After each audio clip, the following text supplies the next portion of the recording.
Now, if I were talking about Acceleracers, it had some great moments, it had some dark moments, Wake up, Dr. Tesla. but the death of Kadeem haunted me as a little kid. We all know that Acceleration had some mature moments, even though it was a kid's show, but in my opinion, nothing ever comes close to a dark tone and breaking point. Hence, by the movie title itself. Sure, there's the brother conflict that escalated to its climax, You can blame me for this too, Marky. You always do. or even Vert's family problems. Do you know how sorry I am that I had to be away so much? But duty had to come first. That's the real challenge in life. Choosing between two things when both of them mean everything to you. But Kadeem's demise is what really traumatized me. To start off with, here's a subtle foreshadowing from the Prophet Haziz, whom Kadeem encountered before the start of Flag 3 and World Race. Will you let the city of your fathers become a ruin?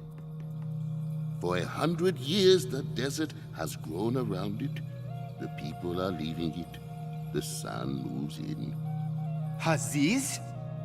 What are you doing here when your city needs you? I need to win this race. With the prize money, I can... I see danger waiting for you on the road you travel. What danger, Haziz? I speak of the greatest danger of all. How will I recognize it? How should I know? I'm blind. And another subtle hint in the beginning of Flag 4. Did you find the danger that was waiting for you, Kadim? I thought I'd found the wheel, but I was wrong. It was only that I wanted so much to find it, to win the race. That is the greatest danger. To see only what you want to see, and not what is true. I want to win, yes, but not just for myself. To get the money our people need Our for... people need not what is yours, but you. They need you to lead them. Is that why you're here? To tell me that? You're telling it to yourself.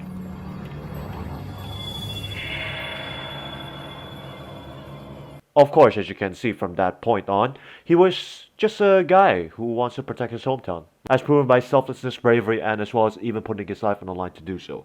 He just cares deeply for the people who he fought for to the point where he wanted those $5 million to help his home country. However, the truth that Haziz said is that the money he'd win wouldn't help any much, as referenced by the quote above, because they need a leader, because he knows that the people in Kadeem's hometown are lost. Theoretically, in this situation, I think that Kadeem is a well-respected figure in his African hometown, which makes sense with Haziz's quote earlier. He would become a leader. But here's the ironic twist. The unfortunate thing is that what he didn't realize is that this danger led him towards his demise sooner or later. He did not know what he led himself to at this stage. So, in Acceleracers, as said by himself to Vert Wheeler at the start of Ignition, he already said that it didn't really help much, My people will have to wait, because this cannot. because he can sense an impending threat of an old foe. But this time, it's much more personal. So he drove for Tesla again to assist him to stop the racing drones, but this came at a cost. His ventures in the storm realm is the precursor of his downfall. When he managed to veer out of a drone's plasma cannon, this scene happened I'm gonna pass you. before he fell into the trap of the drones, in which one of them launched a grappling hook, latching to the rear of Crazy 8's. From there on, RDL-1 basically pushed the RD-06 latch onto Kadeem into the abyss, falling continuously.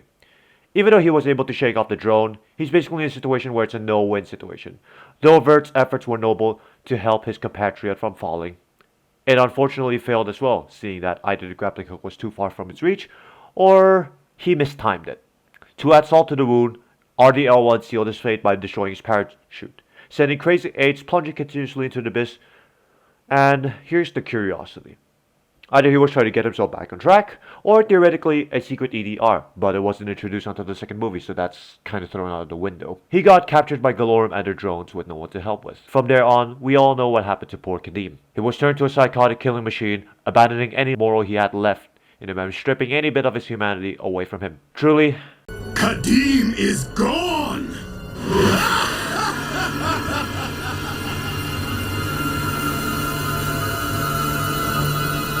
so there's one detail I forgot to mention after Kadeem's death is that yes, he led the people. It kind of completes the circle, albeit in a dark, twisted manner. So you can conclude that from a kind-hearted man who wanted to lead his people in his hometown to instead a psychotic monster who led AI to basically, well, take over the world. Moving on.